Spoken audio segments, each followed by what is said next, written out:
नमस्कार। दिन भर की बड़ी खबरों में आपका स्वागत है। मैं हूं अंशिता श्रीवास्तव।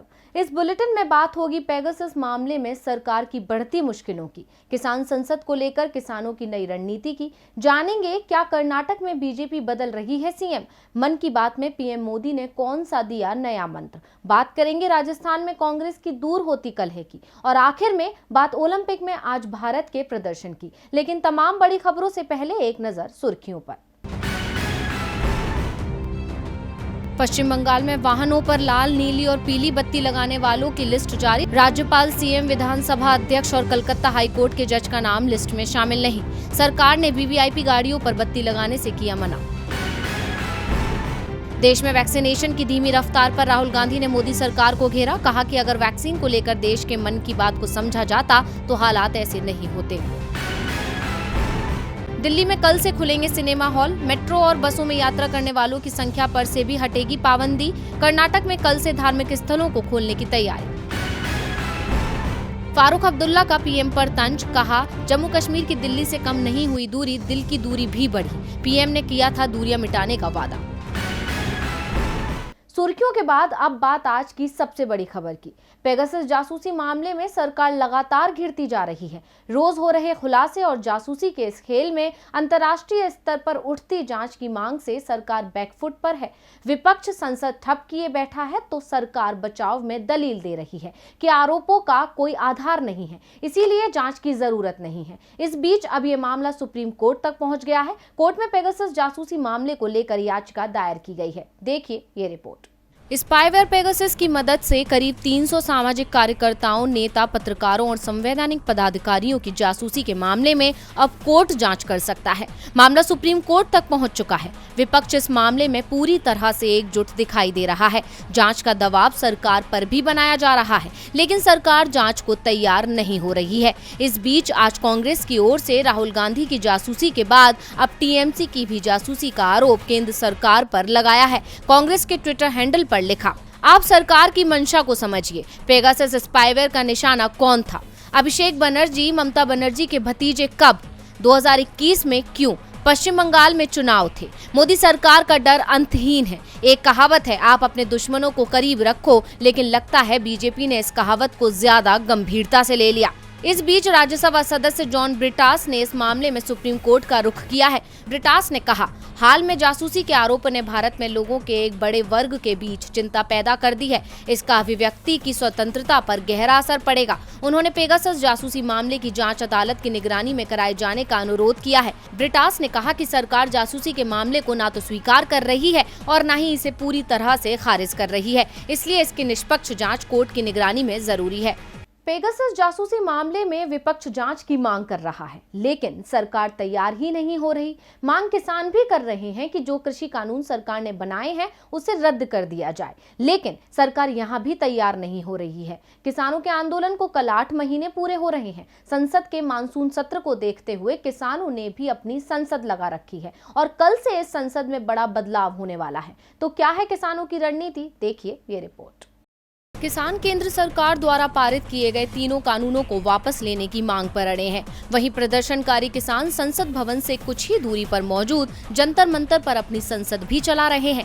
कल किसान आंदोलन के 8 महीने पूरे होने पर किसानों की तरफ से 26 जुलाई और 9 अगस्त को महिला संसद चलाने का निर्णय लिया गया है। बताया जा रहा है कि इस दिन महिलाएं ही किसान संसद का संचालन करेंगी, साथ ही महिलाएं ही अपनी बात रखेंगी, मुद्दे उठाए जाएंगे और सरकार को घेरा जाएगा। आपको बता दें कि जनवरी महीने के बाद से ही किसान संगठनों और केंद्र सरकार के बीच कोई बातचीत नहीं हुई है। केंद्र सरकार ने आखिरी मीटिंग में तीनों कानूनों को 1.5 साल तक निलंबित करने का प्रस्ताव भी दिया था, लेकिन किसान संगठनों ने इसे नामंजूर कर दिया था, क्योंकि प्रदर्शनकारी किसान तीनों कानूनों की वापसी से अलग कुछ और नहीं चाहते हैं। वहीं किसान नेता राकेश टिकैत ने कृषि मंत्री नरेंद्र सिंह तोमर को उनकी शर्त रखने वाली बात पर घेरा है। कृषि मंत्री एक ही रटी रटाई भाषा का इस्तेमाल करते हैं। अगर वो 3 साल तक ऐसे ही बोलते रहेंगे तो हम दूसरों से बात करेंगे। उन्होंने बातचीत के लिए शर्त रख दी है।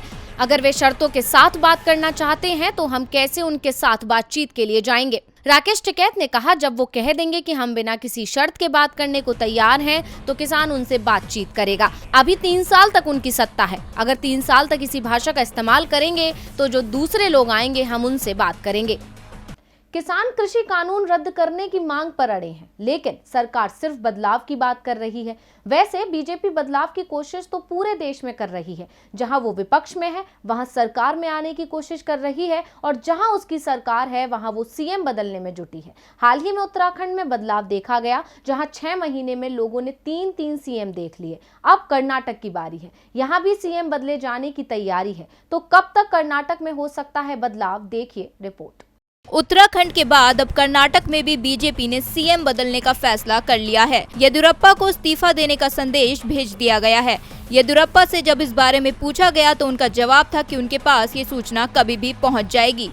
यानी येदियुरप्पा ने भी स्वीकार कर लिया है कि राज्य को नया सीएम मिलने वाला है। बीजेपी के लिए राहत की बात यह है कि येदियुरप्पा बिना किसी विरोध के अपनी कुर्सी छोड़ने को तैयार हो गए हैं और दावा किया जा रहा है कि किसी भी समय वो अपने इस्तीफे का ऐलान भी कर सकते हैं। नए मुख्यमंत्री के चुनाव के लिए कल बीजेपी विधायक दल की बैठक बुलाई गई है। सभी विधायकों को बेंगलुरु पहुंचने के निर्देश पहले ही दिए जा चुके हैं। बीजेपी विधायक दल की बैठक में नए नेता का चुनाव किया जाएगा। नए सीएम को लेकर अटकलें चल रही हैं। शुरुआत में आगे चल रहे प्रहलाद जोशी और बीएल संतोष अब पीछे छूटते दिख रहे हैं। बीजेपी अभी तक ये तय नहीं कर पाई है कि सीएम दलित वर्ग से हो या फिर लिंगायत या वोकलिगा जाति से। येदियुरप्पा लिंगायत समुदाय से आते हैं और उस वर्ग पर उनकी मजबूत पकड़ भी मानी जाती है। कर्नाटक में लिंगायतों की संख्या 18% के करीब मानी जाती है और राज्य की 224 सदस्यीय विधानसभा में 80 सीटों पर लिंगायत वोट निर्णायक भूमिका निभाते हैं। इसके बाद 13% आबादी वोकलिगा समुदाय की है। बीजेपी की इस वर्ग पर भी नजर है। वैसे दावा किया जा रहा है कि कर्नाटक के गृह मंत्री बसवराज बोम्मई राज्य के नए सीएम हो सकते हैं। इस बारे में जब बोम्मई से सवाल किया गया तो उन्होंने कहा कि ये सिर्फ अटकलें हैं, कुछ भी आधिकारिक नहीं है। नए सीएम का नाम भले ही साफ नहीं हो पाया हो, लेकिन ये जरूर साफ हो गया है कि बीजेपी आलाकमान से येदियुरप्पा को इस्तीफा देने के लिए कह दिया गया है और वो जल्द ही इस्तीफा दे सकते हैं। बीजेपी के केंद्रीय नेतृत्व ने अपने मन की बात येदियुरप्पा तक पहुंचा दी है और येदियुरप्पा इस्तीफे के लिए तैयार भी हो गए हैं। वैसे आज पीएम नरेंद्र मोदी भी अपने मन की बात रेडियो पर देशवासियों को सुना रहे थे। तो क्या कहा है पीएम ने, देखिए ये रिपोर्ट। मन की बात के 79वें संस्करण में पीएम मोदी ने टोक्यो ओलंपिक में भाग लेने वाले भारतीय दल के जिक्र से बात शुरू की। उन्होंने कहा, टोक्यो ओलंपिक में भारतीय खिलाड़ियों को तिरंगा लिए चलते देखकर मैं ही नहीं पूरा देश रोमांचित हो उठा। इसके अलावा उन्होंने अमृत महोत्सव के दिन लोगों से देश को प्राथमिकता देने का संकल्प लेने की अपील की। इसके अलावा पीएम ने राजकोट में बनाए जा रहे लाइट हाउस का भी जिक्र किया। उन्होंने बताया कि ये लाइट हाउस फ्रेंच टेक्नोलॉजी से बनाए जा रहे हैं, जिनमें टनल के जरिए मोनोलिथिक कंक्रीट कंस्ट्रक्शन टेक्नोलॉजी का इस्तेमाल हो रहा है। साथ ही खादी के महत्व को समझाते हुए लोगों से खादी खरीदने की अपील और उसे #MyHandloom_MyPride पर शेयर करने को कहा। मन की बात के आज के संस्करण में पीएम मोदी ने कहा, ये आपका ही प्रयास है कि आज देश में खादी की बिक्री कई गुना बढ़ गई है। उन्होंने आगे कहा, 7 अगस्त को नेशनल हैंडलूम डे है और इस दिन के साथ बहुत ऐतिहासिक पृष्ठभूमि जुड़ी हुई है। इसी दिन 1905 में स्वदेशी आंदोलन की शुरुआत हुई थी। इसके अलावा 15 अगस्त के लिए हो रही तैयारियों का भी जिक्र किया। उन्होंने बताया, सांस्कृतिक मंत्रालय की कोशिश है कि इस दिन ज्यादा से ज्यादा भारतवासी मिलकर राष्ट्रगान गाएं। इसके लिए एक वेबसाइट भी बनाई गई है, राष्ट्रगान.in। इसी के साथ ही उन्होंने गांधी जी को भी याद करते हुए साबरमती आश्रम से शुरू हुए अमृत महोत्सव का भी जिक्र किया।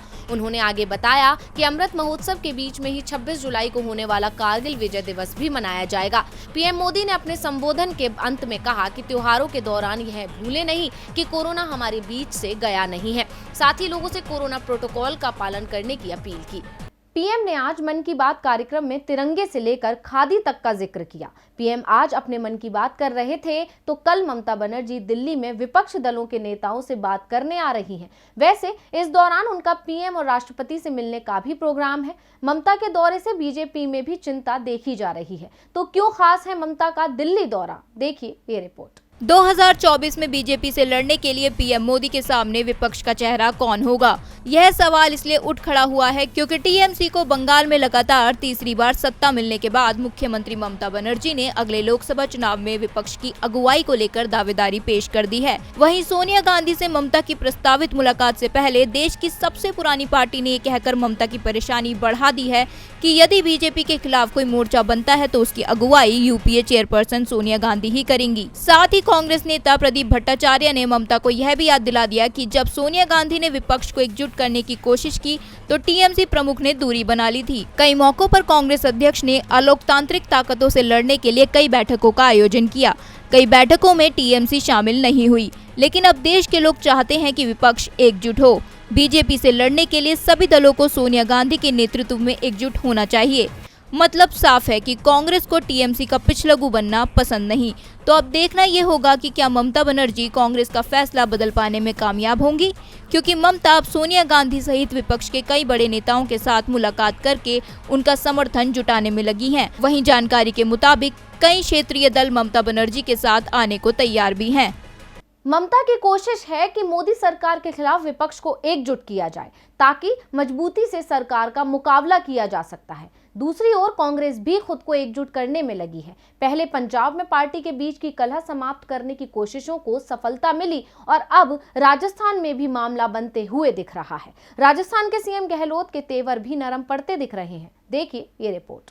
कांग्रेस हाईकमान ने राजस्थान में भी अब मामले को शांत करने की कवायद शुरू कर दी है, जिसके चलते शनिवार रात पार्टी के संगठन महासचिव केसी वेणुगोपाल और प्रदेश प्रभारी अजय माकन पार्टी आलाकमान का संदेश लेकर जयपुर पहुंचे और उन्होंने मुख्यमंत्री अशोक गहलोत के साथ लंबी चर्चा की। ये बैठक लगभग 2.5 घंटे चली। इस बैठक में मंत्रिमंडल विस्तार एवं फेरबदल तथा राजनीतिक नियुक्तियों को लेकर विचार विमर्श किया गया और चर्चा के बाद इन नेताओं ने मंत्रिमंडल विस्तार का फैसला पार्टी आलाकमान पर छोड़ने का फैसला किया।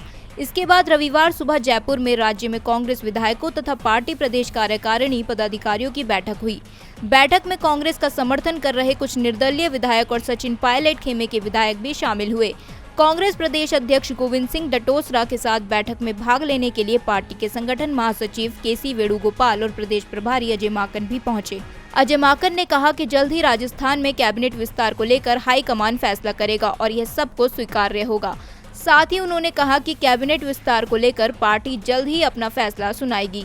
बता दें कि माकन 28 और 29 जुलाई को फिर से राजस्थान पहुंचेंगे और कांग्रेस विधायकों से अलग से मुलाकात करेंगे ताकि जिला और ब्लॉक स्तर पर कांग्रेस की टीम के लिए नियुक्तियों पर राय विमर्श किया जा सके। अब देखना होगा कि कांग्रेस आलाकमान सचिन और गहलोत के बीच पड़ी दरार को कैसे खत्म करता है। क्या कांग्रेस राजस्थान में कोई बीच का रास्ता निकालने में कामयाब हो पाएगी? और बुलेटिन के आखिर में बात ओलंपिक में आज भारत के प्रदर्शन की। ओलंपिक में आज भारत को पदक की उम्मीदें तो थी, लेकिन भारत की झोली आज खाली रही। हाँ, व्यक्तिगत मुकाबलों में भारत के खिलाड़ियों ने सफलताएं हासिल की हैं। तो कैसा रहा भारत के लिए ओलंपिक में आज का दिन, देखिए ये रिपोर्ट। टोक्यो ओलंपिक में कल भारत को वेट लिफ्टिंग में सिल्वर मेडल मिला था और आज भी भारत को पदक की उम्मीद थी। खास तौर पर 10 मीटर एयर पिस्टल में मनु भाकर भारत के लिए पदक की बड़ी उम्मीद थी, लेकिन क्वालिफिकेशन राउंड में ही वो बाहर हो गईं। हॉकी में भी भारत को ऑस्ट्रेलिया से 7-1 से करारी हार का सामना करना पड़ा। पदक की अन्य दावेदार भारत की star boxer Mary Kom 51 kilogram वर्ग के दूसरे दौर में पहुंच गई। उन्होंने डोमिनिका की हर्नांडीज गार्सिया को 4-1 से हरा दिया। उनका अगला मुकाबला 29 जुलाई को होगा। टेबल टेनिस खिलाड़ी मनिका बत्रा महिला एकल के तीसरे दौर में पहुंच गई हैं। मनिका ने यूक्रेन की मार्गरीटा पेसोत्स्का को 4-3 से मात दी, लेकिन टेबल टेनिस के पुरुष वर्ग में भारत को निराशा हाथ लगी है। भारत के जी साथियान दूसरे दौर में हांगकांग के लाम सियू हांग से हार गए। निशानेबाजी में भारत के लिए आज का दिन भी खराब रहा। पुरुषों के 10 मीटर एयर राइफल क्वालिफिकेशन में भारत के दीपक 28वें और दिव्यांश 33वें स्थान पर रहे। वहीं महिला टेनिस के डबल मुकाबले में सानिया मिर्जा और अंकिता रैना की जोड़ी यूक्रेन की ल्यूदमिला और नादिया किचेनोक से हार कर इस प्रतियोगिता से बाहर हो गई। भारत की बैडमिंटन स्टार पीवी सिंधु ने टोक्यो ओलंपिक में जीत से आगाज किया है। उन्होंने इजराइल की के पोलिकार्पोवा को शिकस्त दे दी है। सिंधु ने यह मुकाबला 28 मिनट में ही अपने नाम किया। उन्होंने 21-7 और 21-10 से पोलिकार्पोवा को हराया। तो आज इस बुलेटिन में बस इतना ही। देखते रहिए DV लाइव। नमस्कार।